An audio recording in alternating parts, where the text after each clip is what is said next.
We made love. Who you made love with? Eve, Bow Wow, Busta Rhymes. You just told me you see Busta in the airport, didn't you? No, I never heard of him. Model dude, like a model guy. He was doing like some rapping and stuff. His name Don Benjamin. I'm out with Don Benjamin, and the club we ended up going to, Busta Rhymes in there. So it was a little lawyer guy that was with us. I can't help but think of a rainbow coalition when people discuss Hollywood rappers these days since Diddy's imprisonment, there are more rappers who aren't accused of being on the DL than there are fingers on one hand. Alright, so I'm joking, but in all honesty, there are rappers have been known for their entire lives, but we're only now becoming aware of them. Even stranger are the people we always thought were the hardest in the game, but who, in private, are the most insane. Who knew that all of that gangster life energy was a facade for them to live their greatest romantic lives? Catch up with Orlando, who was out there yelling names and getting down with you guys. Busta Rhymes was mentioned by him. I would have never imagined Busta was engaged in any of this because he always had that hardcore vibe. People have been assuming for a minute now, though, that he is involved in this Diddy situation and has been controlling it by avoiding anything that has to do with Diddy. However, once the internet determines that it is your turn, there is no way out, not even from your forefathers. Let's just say that, in the wake of the latest disclosures, Busta was previously regarded as an inspiration by an entire group of rappers. Well, let's get going. Ultimately, he advised everyone to keep their tongues quiet, stating, "A lot of times people don't realize how insensitive it can be to comment on the things they only know from what they've been told." In words, I think that comprehension is the lack of perplexity. Everyone should keep their mouths shut until the truth is contested. Everyone concerned should receive justice as it is due. Those who haven't looked at the real situation online will understand that statement since, with all the witnesses, receipts, and obvious evidence circulating online, what does it mean to mind your business until the truth? Is that correct, sir? I'm sorry, but isn't everyone living in a bubble? Busta's entire manner conveyed the sense that he was attempting to shield Diddy, which is why people started to attack him. But when he continued to maintain that he had never been to a Diddy party, people went crazy because, among other things, the internet started to produce a ton of receipts and initially, a whole 2010 video that had him with other celebrities giving speeches at a Diddy party. As if that weren't awful enough, Diddy was referred to as his childhood buddy. I'm going in. I better believe it. Shot at Dap Jam, we the best. You know what it is. 2010, baby. It's a takeover. I'm going in. I'm here to the whole planet. God is the greatest. Real talk. And you know, I mean, if there's anything that somebody can say better than that, I'm all ears. So with that being said, continuous blessings to the whole entire universe. Let's do it way big. I want to give a shout out to my brothers that have been inspiring me and been my friends for a long time. One of my best friends in the whole world, Busta Rhymes in the house. You know what I'm saying? He's been my friend for a long time, ever since I was like 12 years. People are saying that Busta was trying to shield his boy Diddy from him when he hit him with that mind your business rhetoric. And it's not surprising now that everything is starting to make sense. The internet, let's be honest, wasn't going to ignore it. They were only getting started. Then, Busta's name was clearly seen on the list of celebrities Orlando Brown was accused of having sex with in the video that was broadcast. When asked about it again, Orlando went even farther, exposing how the industry has been taking advantage of young people for years. Some people brushed it off, thinking that Orlando was just lying when he said all that. Buckle, bro.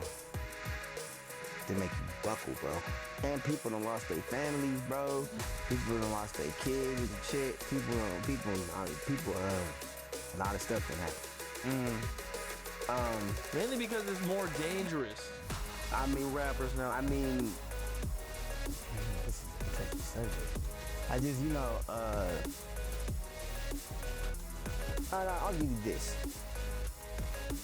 You can willingly turn woman and have a bag, or you can do what I'm doing.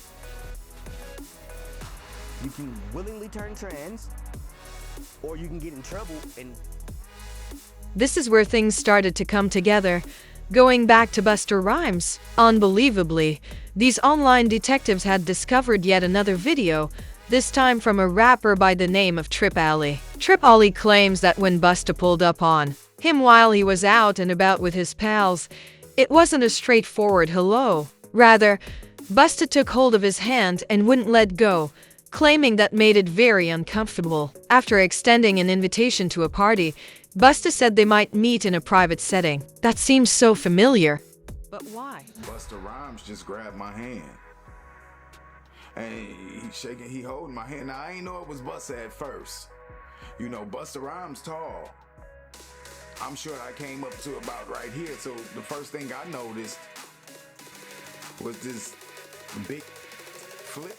If you weren't planning something nefarious, why would you ask a stranger you met on the street to a party immediately? Busta, you need to slow down. That maneuver was much faster than your split. When Big Homie CC spoke, he mentioned a whole different scenario that sounded a lot like Triple I's account, so you might want to think twice about believing him. In that interview, Big Homie talked about going to a club with rapper and model Don Benjamin. You might remember that. Allegedly, they developed relationships with a few of the club's customers, and guess what? Top of the list was Busta Rhymes. Currently, Big Homie was hanging out at the club with a gay lawyer. I can't take my eyes off him, Busta said. It didn't stop there. He claimed to be closely watching him before asking him to their portion. They had a quick private conversation in the corner after Busta pulled Big Homie aside when he was asked why no one ever asked him what was being discussed. Apparently irritated by his direct response,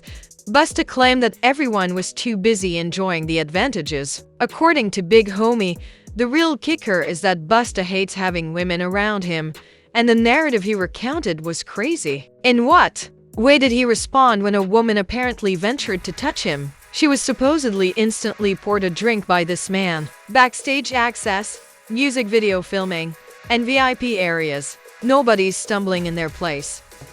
On my soul, I'm out with a group of people. At this time, I was with Don Benjamin. You familiar with him? Nah, never heard of him. Model dude, like a model guy.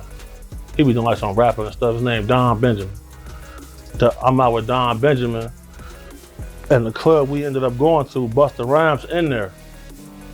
So it was a slow. Oh, whether Busta is gay or not is irrelevant. That isn't the issue here. On the other hand, hurling drinks at women out of anger is messy.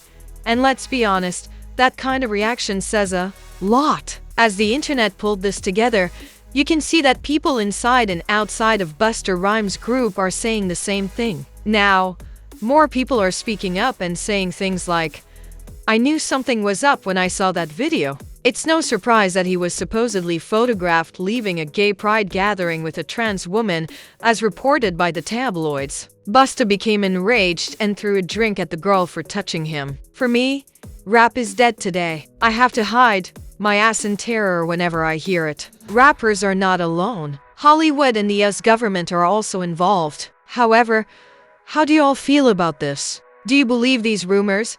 Or is the internet simply conducting its usual business? Why, in your opinion, has Busta Rhymes been under suspicion for playing with up-and-coming rappers for so long? The accumulation of these receipts gives the impression that something is amiss. We ought to discuss it.